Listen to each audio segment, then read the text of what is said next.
ମହାକାଶରେ ମହାଚମତ୍କାର ଯେଉଁ ମିଶନ ନେଇ ବାହାରିଥିଲା ସ୍ପେସ୍ ଏକ୍ସର ଫାଲକନ୍ 9 ରକେଟ୍ ତାହା ସଫଳ ହୋଇଛି। ମହାକାଶରେ ସ୍ପେସ୍ ୱାକ୍ କରିଛନ୍ତି 4 ଜଣ ଅଣମହାକାଶଚାରୀ, ଯାହାର ଲାଇଭ୍ ଟେଲିକାଷ୍ଟ କରିଥିଲା ସ୍ପେସ୍ ଏକ୍ସ। ଏହାର ପ୍ରତିଟି ଦୃଶ୍ୟ ଖେଳାଇ ଦେଇଛି ଆନନ୍ଦ ଓ ଉତ୍ସାହ। ଏହା କୌଣସି ସାଧାରଣ ଦୃଶ୍ୟ ନୁହେଁ, କୌଣସି ଫିଲ୍ମର ବି ଦୃଶ୍ୟ ନୁହେଁ। ଏହାକୁ କୌଣସି VFX ସାହାଯ୍ୟରେ ନିର୍ମାଣ କରାଯାଇନି। ଏହା ଏମିତି ଏକ ଦୃଶ୍ୟ ଯାହା ସମଗ୍ର ବିଶ୍ୱ ପାଇଁ ଖୋଲି ଦେଇଛି ନୂଆ ଆଶା ଓ ସମ୍ଭାବନା। ଏହା ଏମିତି ଏକ ସଫଳତା ଯାହାକୁ ନେଇ କେବଳ ଏଲନ୍ ମସ୍କଙ୍କ କମ୍ପାନୀ ସ୍ପେସ୍ ଏକ୍ସ ନୁହେଁ, ବରଂ ସାରା ଦୁନିଆ ଉତ୍ସାହିତ।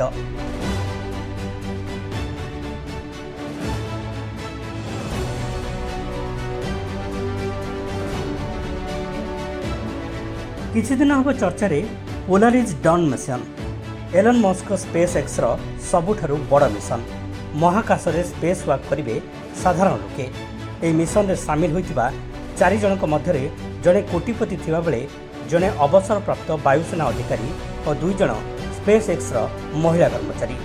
ଲକ୍ଷ୍ୟ ଥିଲା ଏମାନେ 20 ମିନିଟ୍ ଧରି କ୍ୟାପସୁଲ୍ ବାହାରେ ରହିବେ।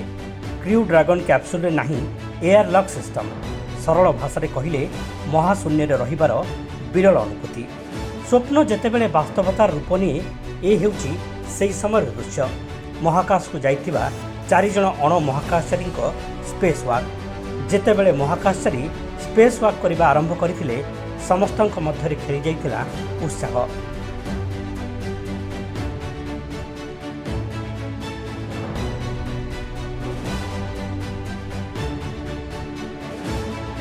सोमवार फ्लोरिडार केनेडी स्पेस सेंटरରୁ ବାହାରିଥିଲା ଫାଲକନ୍ 9 ରକେଟ୍, ଯେଉଁଥିରେ ଅଭୂତପୂର୍ବ ଯାତ୍ରା ଆରମ୍ଭ କରିଥିଲେ 4 ଜଣ ଅଣମହାକାଶଚାରୀ। 2 ଘଣ୍ଟାର ଯାତ୍ରା ପରେ ଏଥିରେ ଥିବା କ୍ରିଉ ମେମ୍ବର କକ୍ଷପଥରେ ପ୍ରଥମେ ମିଲ୍ ଖାଇଥିଲେ। ଏହାପରେ ପରିବାର ଲୋକଙ୍କ ସହ କଥା ହୋଇଥିଲେ, ଯାହାକୁ ନେଇ ସେମାନଙ୍କ ମଧ୍ୟରେ ରହିଥିଲା ପ୍ରବଳ ଉତ୍ସାହ। ଏହାପରେ ଆରମ୍ଭ ହୋଇଥିଲା ମିଶନର ସବୁଠାରୁ ଗୁରୁତ୍ୱପୂର୍ଣ୍ଣ ସୋପାନ, ଅର୍ଥାତ୍ ମହାକାଶରେ ସ୍ପେସ୍ ୱାକ୍। ପୋଲାରିସ୍ ଡନ୍ ମିଶନର ଲକ୍ଷ୍ୟ ହେଉଛି ମହାକାଶରେ ମଣିଷର ଗତିବିଧିକୁ ଲକ୍ଷ୍ୟ କରିବା। କମର୍ସିଆଲ ସ୍ପେସ୍ ୱାକ୍ରେ ନୂଆ ସମ୍ଭାବନା। କକ୍ଷପଥରେ ସଞ୍ଚାର ମାଧ୍ୟମରେ ପରୀକ୍ଷଣ ସହ ଷ୍ଟାର ଲିଙ୍କ୍ ଲେଜର ଆଧାରିତ ଉପଗ୍ରହର ପରୀକ୍ଷଣ କରାଯିବ। ଏହି ସମୟରେ ମହାକାଶଚାରୀଙ୍କ ସ୍ୱାସ୍ଥ୍ୟ ଉପରେ ପଡ଼ୁଥିବା ପ୍ରଭାବର ମଧ୍ୟ ଯାଞ୍ଚ କରାଯାଇପାରିବ।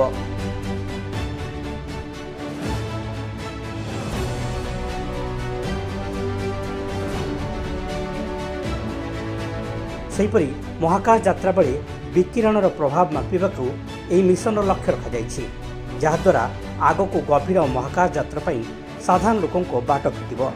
1966 ଜେମିନି 11 ମିଶନ ଓ 1972ର ଆପୋଲୋ 17 ମିଶନ ପରେ ଏତେ ଦୂରକୁ ଯିବା ନୂଆ ରେକର୍ଡ।